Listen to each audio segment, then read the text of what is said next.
Hola, bienvenidos al día 177 del reto 366-2024. El devocional de hoy se llama El poder de la oración. En febrero de 2016, los arzobispos de Canterbury y York convocaron una gran ola de oración por la evangelización durante la semana anterior al domingo de Pentecostés. La semana culminó con unos eventos señalados celebrados en 6 catedrales de todo el Reino Unido durante el fin de semana de Pentecostés. Todas las catedrales rebosaban de gente. Peter Gray, fundador de Oración 24/7, lo describió así: una oleada, un movimiento desde las bases hacia arriba. Dijo que se había sentido muy poco en el corazón por un chico que había orado por 5 años, tres de los cuales se habían hecho cristianos.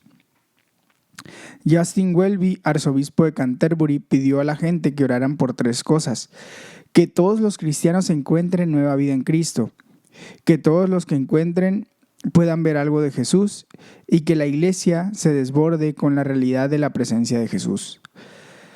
La oración es la nutrición espiritual. Igual que el cuerpo necesita comida física, así el alma necesita alimento espiritual.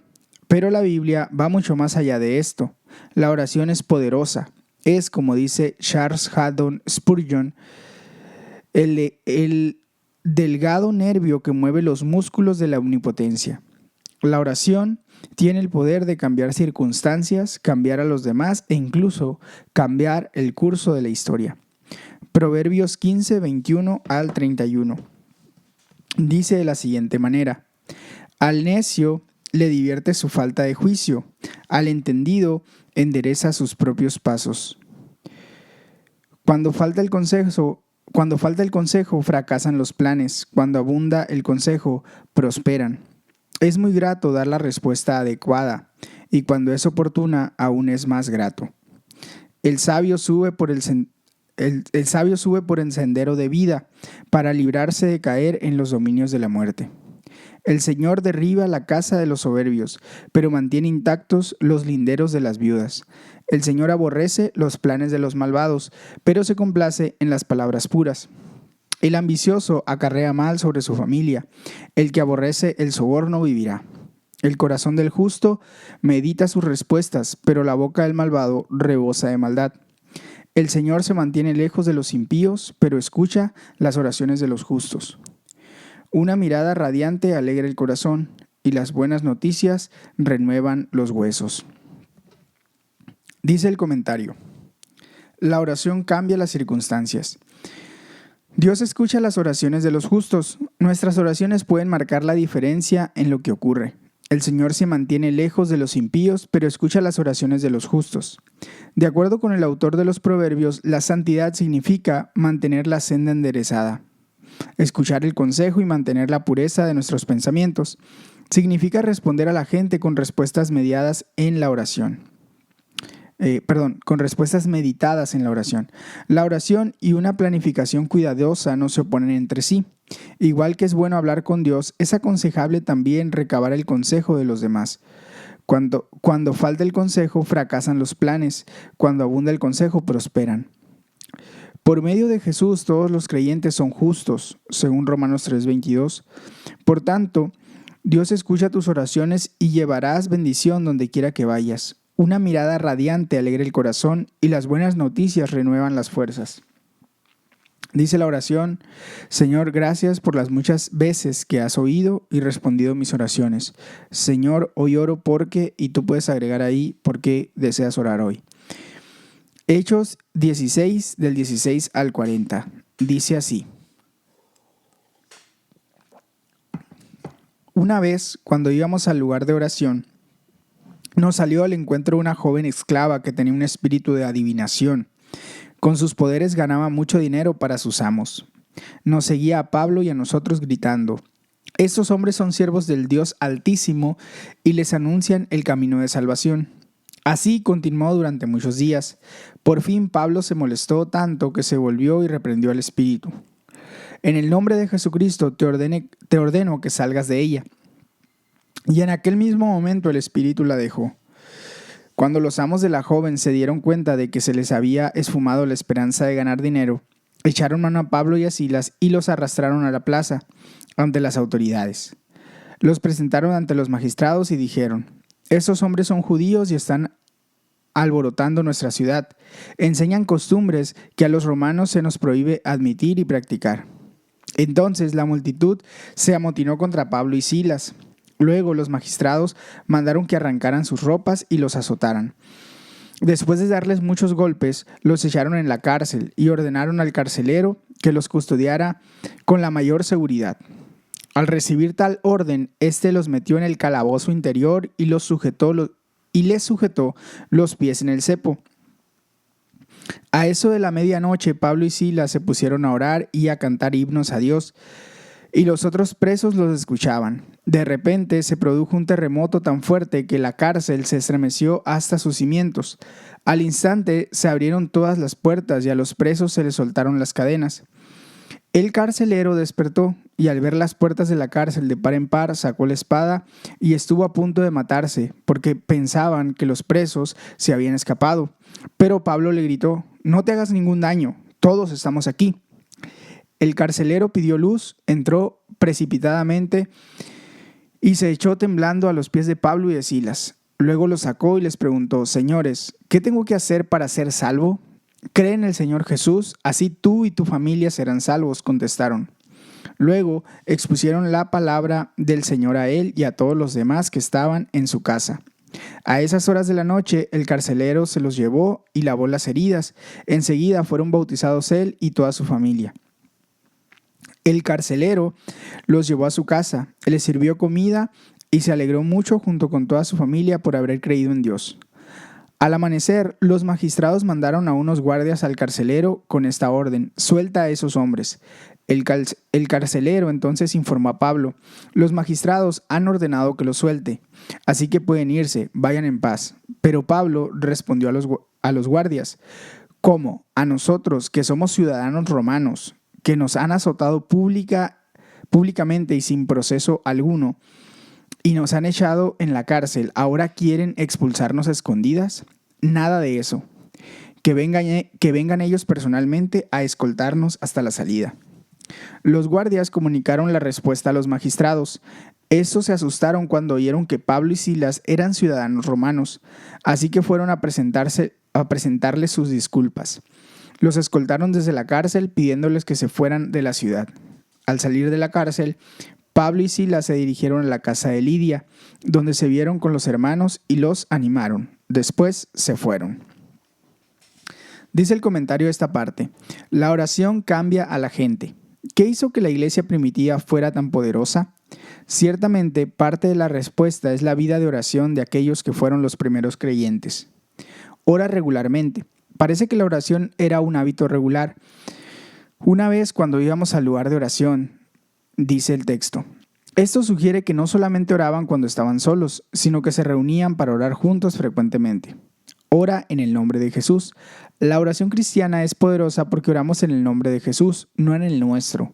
Pablo era seguido en la ciudad de Filipos por una adivina que claramente estaba bajo una influencia demoníaca como resultado de practicar lo oculto. Finalmente, después de varios días de esto, Pablo ya no podía aguantar sus interminables retahílas, dice aquí. Repeticiones o algo así. Se volvió y reprendió al espíritu. En el nombre de Jesucristo te ordeno que salgas de ella.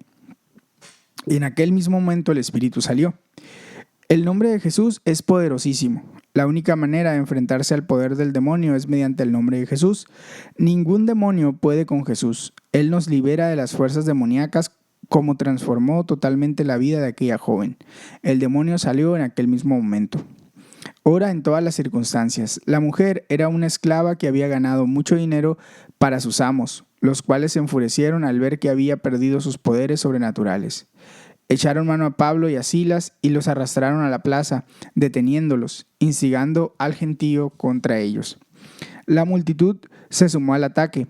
Si empezamos a marcar la diferencia, la vida no siempre va a ser fácil. Algunos de nuestros puntos de vista pueden que sean muy poco populares o incluso que sean ilegales. Los ataques no son necesariamente una señal de fracaso. Pueden ser lo contrario, una señal de éxito.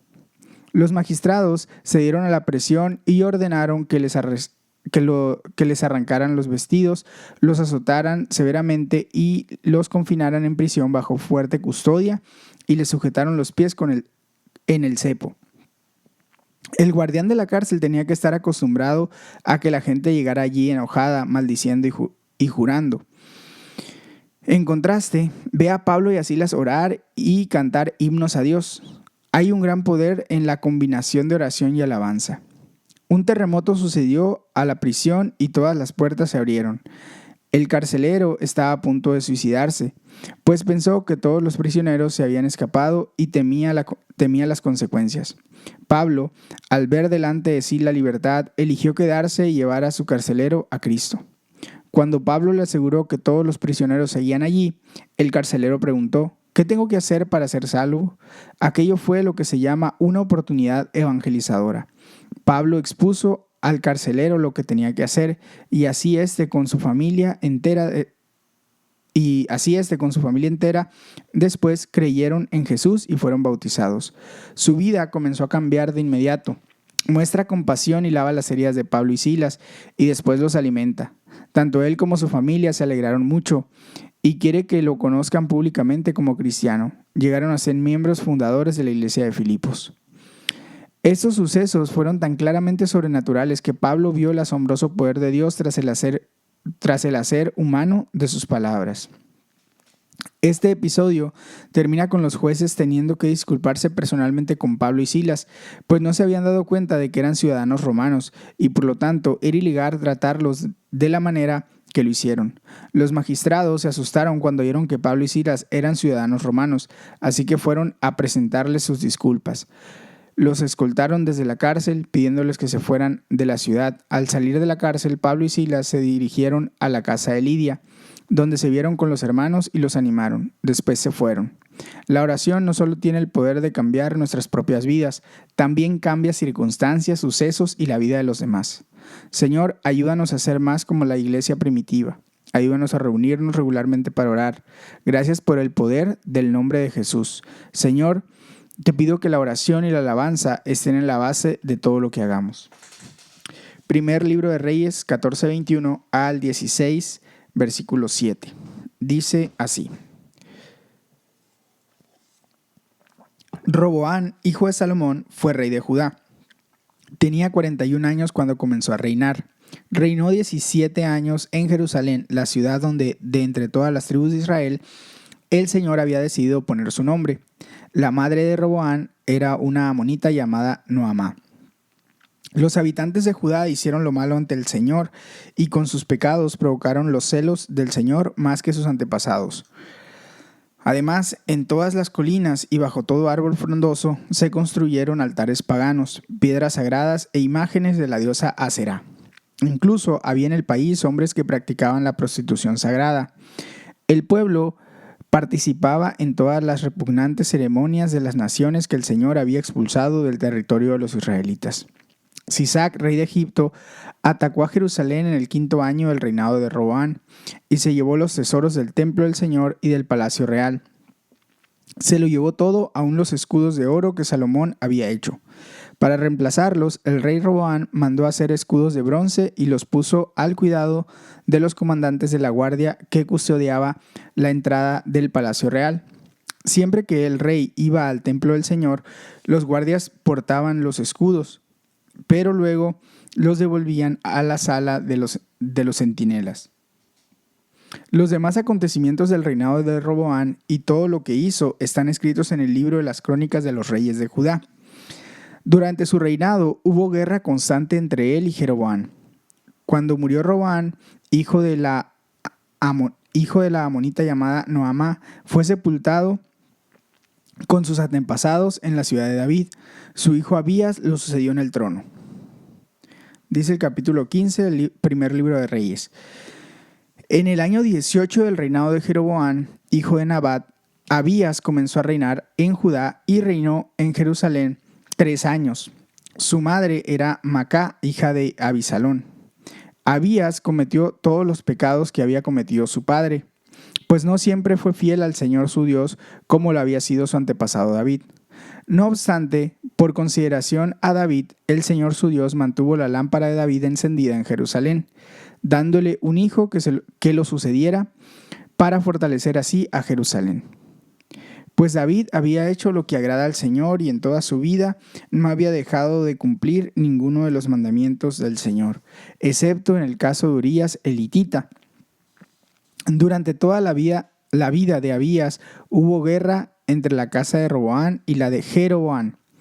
Los demás acontecimientos del reinado de Abías y todo lo que hizo están escritos en el libro de las crónicas de los reyes de Judá. También hubo guerra entre Abías y Jeroboam. Abías murió y fue sepultado en la ciudad de David.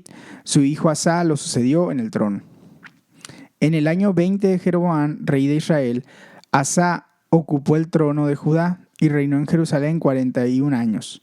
Su abuela era Macá, hija de Abisalón. Asá hizo lo que agrada al Señor, como lo había hecho su antepasado David. Expulsó del país a los que practicaban la prostitución sagrada y acabó con todos los ídolos que sus antepasados habían fabricado. Hasta destituyó a su abuela Macá de su puesto como reina madre, porque ella había hecho una imagen repulsiva de la diosa Aserá. Asá derribó la imagen y la quemó en el arroyo de Cedrón. Aunque no quitó los altares paganos, Asá se mantuvo siempre fiel al Señor. Además, llevó al templo del Señor la plata, el oro y los utensilios que él y su padre habían consagrado. Durante los reinados de Asá, rey de Judá, y Basá, rey de Israel, hubo guerra entre ellos. Basá, rey de Israel, atacó a Judá y fortificó Ramá para aislar totalmente a Asá, rey de Judá. Entonces Asá tomó todo el oro y la plata que habían quedado en los tesoros del templo del Señor y de su propio palacio. Luego encargó a sus funcionarios que se lo llevaran a Ben-Hadad, hijo de Tabrimón y nieto de Esión, rey de Aram, quien gobernaba en Damasco. Y le envió este mensaje: hagamos un pacto tú y yo, como el que hicieron tu padre y el mío. Aquí te envío un presente de oro y plata. Anula tu pacto con Basá, rey de Israel, para que se marche de aquí.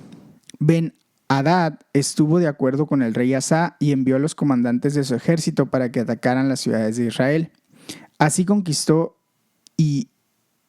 Ión, Dan, Abel-Bet-Macá y todo Kineret, además de Neftalí. Cuando Basá se enteró, dejó de fortificar Ramá y se retiró a Tirsá. Entonces el rey Asá movilizó a todo Judá sin eximir a nadie, y se llevaron de Ramá las piedras y la madera con que Basá había estado fortificando la ciudad. Con ellas el rey Asá fortificó Gebá de Benjamín y también Mizpa. Los demás acontecimientos del reinado de Asá, todo su poderío y todo lo que hizo, también lo que atañe a las ciudades que edificó, están escritos en el libro de las crónicas de los reyes de Judá. Sin embargo, en su vejez sufrió una enfermedad de los pies. Luego Asá murió y fue sepultado con sus antepasados en la ciudad de David, y su hijo Josafat lo sucedió en el trono. En el segundo año de Asá, rey de Judá, Nadab, hijo de Jeroboam, comenzó a reinar en Israel y reinó allí 2 años. Pero Nadab hizo lo malo ante los ojos del Señor, pues siguió el mal ejemplo de su padre, persistiendo en el mismo pecado con que éste hizo pecar a Israel. Basá, hijo de Ahías, de la tribu de Isaacar, conspiró contra Nadab y lo derrotó en la ciudad filistea de Gibetón, a la que Nadab y todo Israel tenían sitiada. En el tercer año de Asá, rey de Judá, Basá mató a Nadab y lo sucedió en el trono. Tan pronto como comenzó a reinar, Basá mató a toda la familia de Jeroboam. No dejó vivo a ninguno de sus descendientes, sino que los eliminó a todos, según la palabra que el Señor dio a conocer por medio de su siervo Ahías el Silonita. Esto sucedió a raíz de los pecados que Jeroboam cometió e hizo cometer a los israelitas, con lo que provocó la ira del Señor, Dios de Israel. Los demás acontecimientos del reinado de Nadab y todo lo que hizo están escritos en el libro de las crónicas de los reyes de Israel. Durante el reinado de Asá, rey de Judá, y Basá, rey de Israel, hubo guerra entre ellos. En el tercer año de Asá, rey de Judá, Basá, hijo de Ahías, comenzó a reinar y durante 24 años reinó en Tirsá sobre todo Israel. Basá hizo lo malo ante los ojos del Señor, pues siguió el ejemplo de Jeroboam, persistiendo en el mismo pecado con que éste hizo pecar a Israel. Primer libro de Reyes, capítulo 16.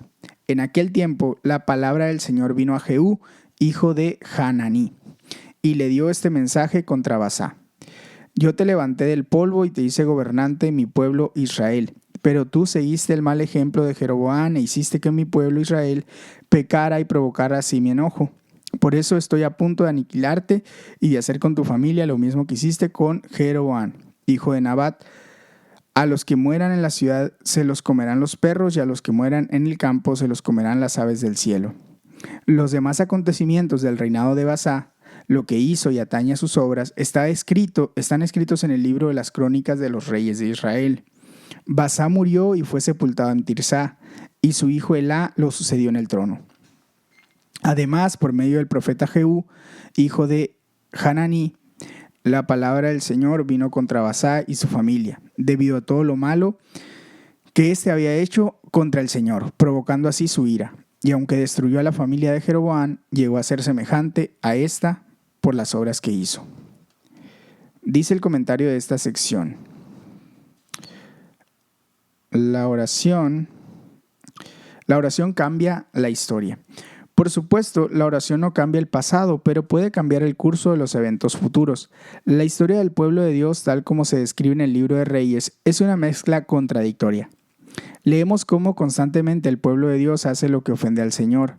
Pecaban, tenían prostitutas sagradas, se entregaban a prácticas detestables y siempre había guerra entre Israel y Judá.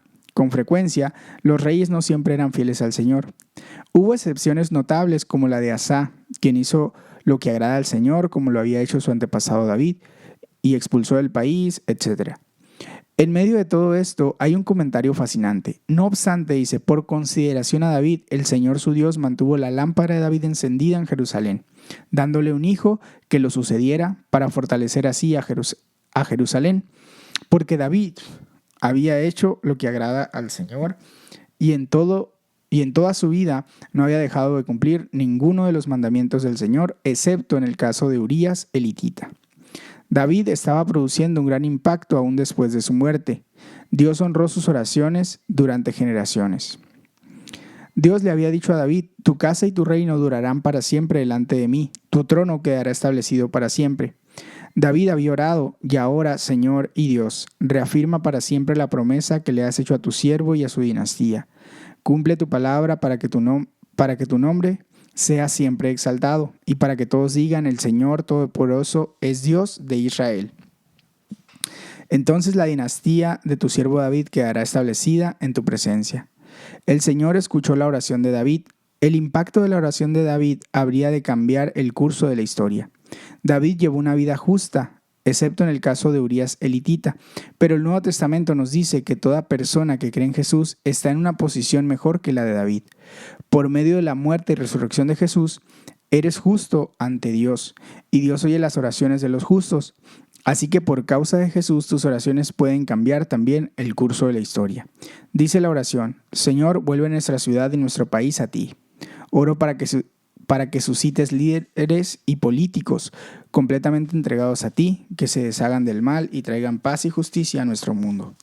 Pipa añade: puede que Salomón fuera el hombre más sabio del mundo, pero no hizo un buen trabajo en la crianza de sus hijos. Tendría que haber aplicado el proverbio que quizás escribió él mismo: e instruye al niño en el camino correcto, y aún en su vejez no lo abandonará. Hasta aquí llega el devocional del día de hoy. Puedes tomar un tiempo para reflexionar de manera personal y para orar. También te animo a que, si esta palabra fue de bendición, la puedes compartir con alguien a quien consideres que le puede servir. Dios te bendiga. Hasta mañana.